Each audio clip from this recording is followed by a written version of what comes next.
प्रेम से बोलिए गुरु भगवान की जय। देवियों एवं सज्जनों, फिर अगले भाग में आपके सामने उपस्थित हूं उस परम ज्ञान के साथ। तो राम नाम रटते रहिए, घट में टंगा है प्राण, कभी तो दीन दयाल की भनक पड़ेगी काम। राम नाम रटते रहिए इसलिए कि घट में प्राण टंगा हुआ है, तो स्मरण करते रहिएगा तो कभी उनका कान तक बात चला गया तो आपका उद्धार निश्चित हो जाएगा, इसमें कोई संदेह नहीं। लेकिन लगाव होना चाहिए तब कि कहने कहा सुनी कि है नहीं, देखा देखी बात, दुल्हा दुल्हन मिल गए फीकी पड़ा बारात, ये कहने सुनने का विषय नहीं है। जब दुल्हा दुल्हन मिल जाते हैं तो बारात का कोई मूल्य नहीं रहता है, ये कहने सुनने का विषय ही नहीं है। तो जब आप जीव जब शिव से मिल जाता है तो सारे माया प्रपंच बाराती हैं, वो सब अलग से अपने अपने स्थान को जाएंगे, कुछ नहीं मिलने वाला है। तो एक बार की बात है, एक एक बार ब्रह्मा जी बहुत दुखी हो गए, बहुत ज्यादा दुखी हो गए, कैलाश पर गए माता पार्वती से शिकायत करने के लिए। वो अपनी व्यथा से बहुत ज्यादा व्यथित थे, उनका दुख अनंत था। तो माता पार्वती को कहने गए कि हम अपने पद से त्याग पत्र देना चाहते हैं। अब माता पार्वती का पूरा चापलूसी करने लगे। जो आदमी कहीं काम बनाने के लिए जाता है ना, तो बहुत प्रकार से चापलूसी बतियाएगा, बहुत प्रकार से। तो जो चापलूसी सुनकर जो प्रसन्न हो जाता है उसका पतन निश्चित हो जाता है। इसलिए मान बड़ाई से ऊपर उठ कर रहना चाहिए।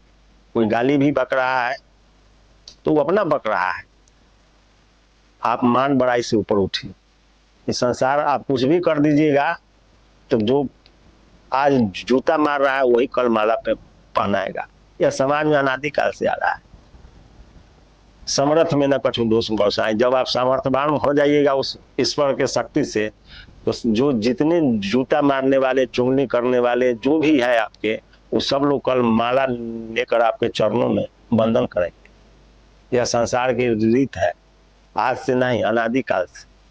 तो इस सब पर ज्यादा ध्यान नहीं रखना चाहिए, अपने लक्ष्य की ओर चलना चाहिए। जब लक्ष्य की ओर बढ़िएगा तो बहुत से आफत,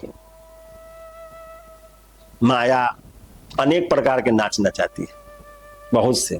उसके महापुरुषों ने अच्छे से जाना, जो जो ईश्वर को जाने उस सब लोग इस प्रपंच को समझ रहे हैं, इसलिए उनको माया अंत में नहीं कुछ बिगाड़ पाई और सिलेंडर हो गई। प्रकृति का कोई जोर नहीं चल पाया।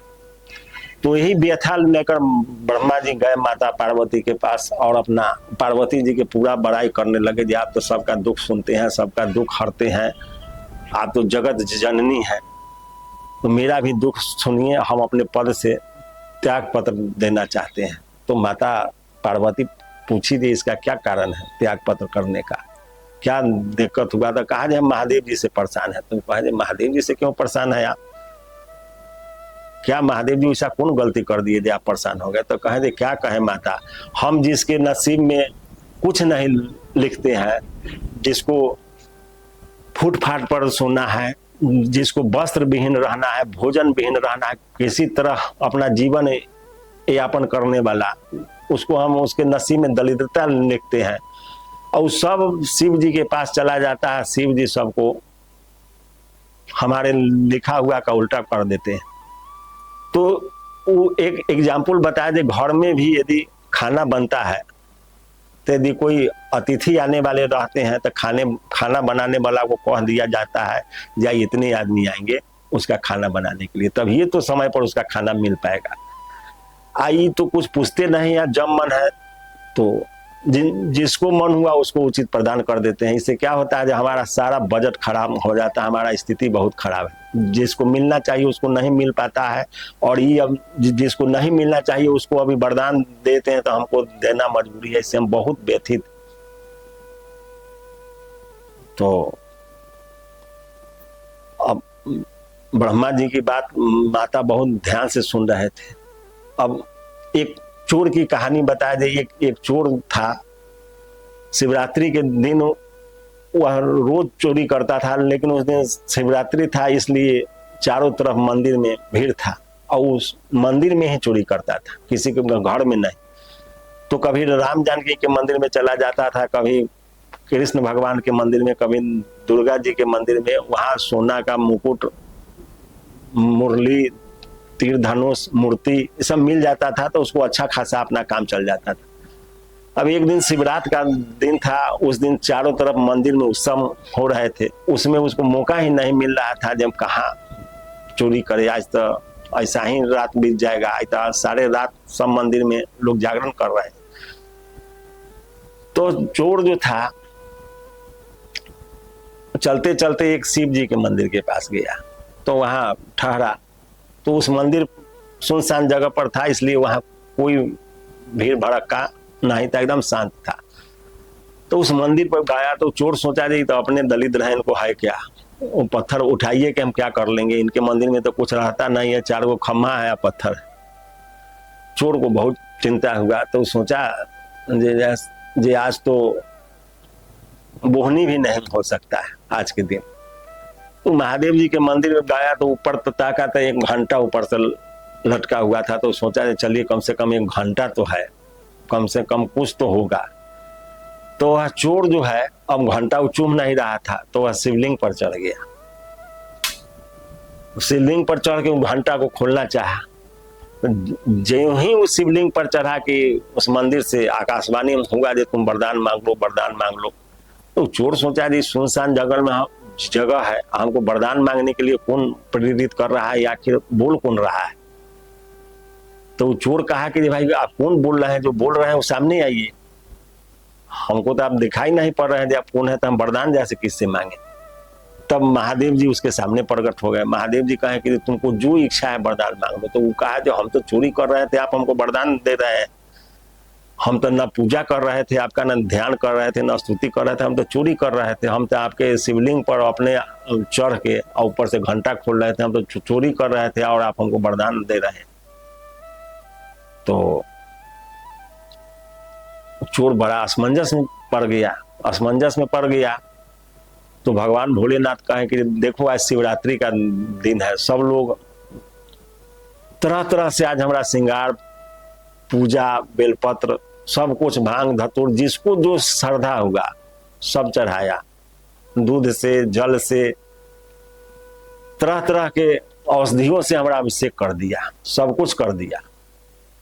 लेकिन तुम तो ऐसा भक्त निकला जो अपने आप को हम पर समर्पित कर दिया, तो तुमसे बड़ा कोई आई भक्त ही हमको नहीं मिला, इसलिए तुम्हारा जो इच्छा है वरदान मांग लो। और वो चोर के मनचाहा वरदान मिल गया। इस बात से व्यथित होकर एक एग्जाम्पल ब्रह्मा जी माता पार्वती के सामने प्रस्तुत किए। तो ब्रह्मा जी बताए थे जीवन भर हम उसके कर्म में चोरी और वह कष्ट ही लिखे हुए थे, जो किसी तरह अपना जीवन चोरी चमारी करके यापन करेगा। लेकिन प्रभु उसको हमसे बिना पूछे हुए उसको वरदान दे दिए। और इसी तरह से अनेक उनका घटना है, कहाँ तक हम उनका घटना बतावे, वो उनका घटना कहा नहीं जा सकता है, जब जो मन में आता है कर देते हैं। यही सुनकर, उनकी प्रशंसा सुनकर एक आदमी भगवान भोलेनाथ के पास गया, जो बहुत बड़ा वरदानी है, किसी को कुछ दे देते हैं, अभावग्रस्त आदमी था। तो गया भगवान भोलेनाथ के पास। भगवान भोलेनाथ को जब देखा तो नंग धरंग बैठे हुए, तो सोचा दे अरे इसके पास तो फूटल कौड़ी भी नहीं, ये वरदानी कैसे हो गया, इसको वरदानी कौन बना दिया, इसके देह पर वस्त्र नहीं है, इसके पास फूटल कौड़ी नहीं है, ये वरदानी कहाँ से होगा। तो महादेव जी से पूछ बैठा जो आपको वरदानी कौन कहता है, आप तो अपने संसार के सबसे दुखी आदमी है, देखने से लगता है देह पर वस्त्र तक नहीं है, आप वरदानी कैसे हो गए। तो महादेव जी कुछ नहीं बोले। तो वो चोर फिर चिंता में पड़ गया, ये कुछ बोल नहीं रहे हैं। तो कहा जे सारे जगत को आप बस्ती में बसाए, आप बसे वीराने में, सबको बस्ती में बसाए हुए हैं, आप इधर सुनसान जगह पर बैठे हुए हैं, तो फिर आप दानी किस चीज का है? हमको तो समझ ही नहीं आ रहा है। तो उसके भोलेपन को देखकर भगवान भोलेनाथ बहुत प्रसन्न हो गए। जो कम से कम एक आदमी तो ऐसा निकला जो हमारे स्थिति को समझा, जो हमारे पास कुछ नहीं है, बाकी तो सब नोचने और लूटने के लिए ही आते हैं।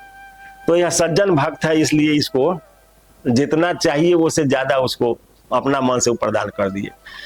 और ब्रह्मा जी यही व्यथा माता को सुनाए, जो जिसके जिसके नसीब में कुछ नहीं था उस सब को जो चाहते हैं ऐसे कर देते हैं हमसे बिना पूछे हुए, इसलिए हम दुखी है और इसीलिए हम अपने पद से त्याग पत्र देना चाहते हैं।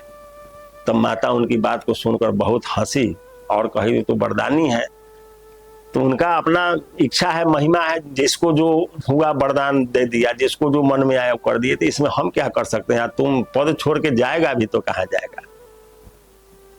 इसलिए ये सब यदि बात करना है तो तुम उन भगवान भोलेनाथ से ही करो, हमसे करने से कुछ नहीं होता, हम उनको मना नहीं कर सकते, उनका अपना अधिकार क्षेत्र है और ऑर्डर दानी है, कहीं भी कुछ कर सकते हैं, उसमें हम क्या करें? तो यही इस कथा के माध्यम से यही समझिए कि प्रभु के यदि आप शरणगत हैं, उनके विचारों के अनुसार, उनके सिद्धांतों के अनुसार, उनके मार्ग पर आप चल रहे हैं, तो आपका कभी समय दूर नहीं खराब है, कभी भी आपका दिन खराब नहीं है। आप कोई ग्रह गोचर आपका कुछ नहीं बिगाड़ सकता है, चाह के भी। कोई जाको राखे साइया मार सके न कोई, बाल बाका कुछ न करे जो जग बैरी। कोई कुछ, पूरा संसार आपका शत्रु हो जाएगा, फिर भी आपका कुछ नहीं बिगाड़ सकता है। इसलिए गुरुओं के बताए मार्ग पर चले, तभी आपको ईश्वर की कृपा मिलेगी, अन्यथा मतवाले आचरण पर चलने वाला का क्या हालत होता है वो संसार जान रहा है। और गुरु से छल भी जो करते हैं, जैसे रावण, कौरव, कंस, ये लोग गुरु के साथ छल कर दिए थे, तो इन लोगों का क्या स्थिति हुआ। और राम जी, कृष्ण जी, पांडव पांचों, अर्जुन, भीम, नकुल, सहदेव, राम जी, चारों भाई, सब लोग जो गुरु के आदेशानुसार चले, गुरु के छत्र छाया में चले, गुरु की आज्ञा का पालन किए, मान सम्मान किए, ताकि पूरा संसार उनका मान सम्मान कर रहा है। और रावण, कौरव, कंस गुरु का जीवन भर अपमान ही करते रहे, तो आज मरने के बाद भी उनका कहीं जस नहीं। आज नाम भी लोग ले रहा है तो उनको पापी के ही रूप, धर्मात्मा के रूप में नहीं। इसलिए सब प्रकार से गुरु के शरण ग्रहण करना चाहिए, श्रद्धा, भक्ति और प्रेम से, तभी ये संसार में आपका उद्धार संभव है। फिर अगले भाग में जय गुरुदेव।